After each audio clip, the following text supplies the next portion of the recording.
The two generations that I associate with the most, both Generation Z and the Millennials, at least I'd like to think I'm from both, have an illness. They have a chronic desire for validation. Some might say that it's so pervasive that it leaches on to every ounce of every activity and every moment you live just in life, day to day. The reason why I say this insidious disease is so bad is it leads us to a point where we can't make decisions without others' approval. Should I or should I not change careers? Should I or should I not work on my house? Do I need to get approval before I do something catastrophic to my backyard, like, I don't know, adding a swimming pool? All of these things dictate how we live every day, and it's almost like our souls yearn for the endless ocean or the beach or those mystic mountain views just so we can feel some form of human. And I think that we have gotten to a point, I know we have gotten to a point, myself included, that we are both overqualified, underqualified, and unable to do any work we set out to do. And no one is more perfect of an example than my husband. You're looking at a man with 2 PhDs, a man with 3 master's degrees, I believe, a man with multiple bachelor's degrees over various industries.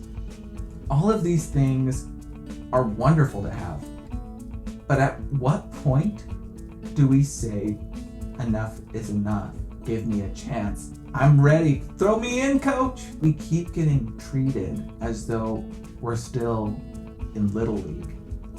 At some point, everyone has to release the reins and let us take over.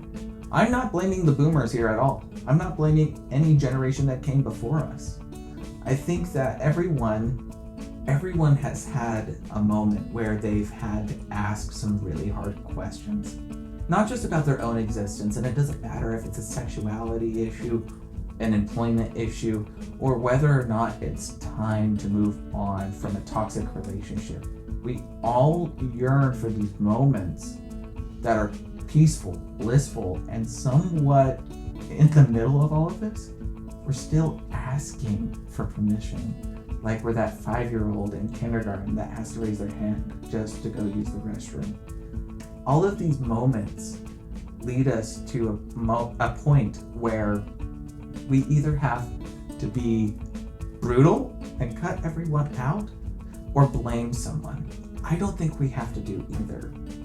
There's something more constructive that we can do. In the moment, when you're out there talking with your friends, with your coworkers, with anyone in your circle, you're able not just to get ideas of what you can do, but at the end of the day, the decision is yours.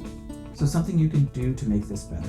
Stop asking and start telling. It doesn't mean you have to be a jerk. You don't need to be a know-it-all. You don't have to know everything. But the only thing you should be worried about is how you handle the situation. And I think that's what's been missing.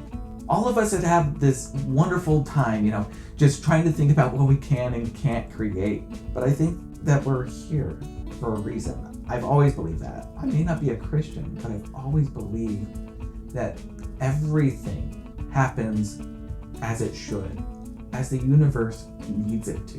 Whether that's God or something else, I don't know, nor do I care. But I do believe in those opportunities, which leads us to where we are. If you're in a job interview, all you have to do is own your humankind. Yeah, share about how great you are and why you're a perfect fit, but also say thank you so much for this opportunity, and I hope you find someone that meets the same requirements and fits the same value mold you're looking for. Shake their hand. They will look at each other when you leave the room and go, they're missing some lab hours. They're missing some requirement. Do we take the risk? Because the way he ended, or she or they ended that conversation, we haven't heard in a long time. You will stand out because of not only your kindness, but your willingness to know that in that moment, they're seeking to find someone that meets what they need, and you're seeking to meet what they need. Yeah, you're asking for a wage, but at the end of the day, that's where you're going. That little thing, that small little thing, it's beautiful because it gets you an opportunity to understand yourself better. But that's the least of what you can do. Other things you could do include telling yourself, yes, I can. Yes, I can. When you get questioned, oh, why did you dye your hair? I live once. Is a tacky phrase that a lot of people say, but that's something you can say. You'll put it right back in their face. But a better thing to say would be, I live every day. I only die once. Let me live in this moment. Because now you're removing blame and shame and saying, this is me. And that's who we all are. That's what we're striving for.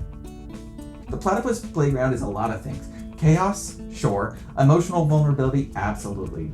But this conversation right here is about human nature, humankind, and how we can break out of these toxic molds. Because we've been told for too long that we have to keep raising our hand as though we need permission to live in our own backyard and live in our own skin. And it's time to put our hands down. I know that was very cringy. I know that was tacky, but I like it.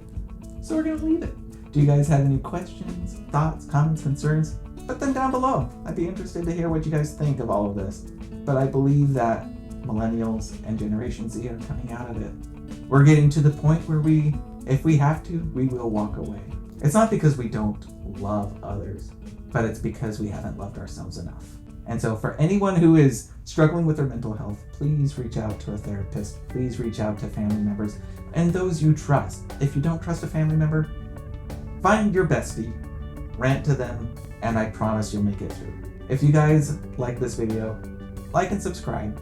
And until next time, I'll catch you guys on the next one.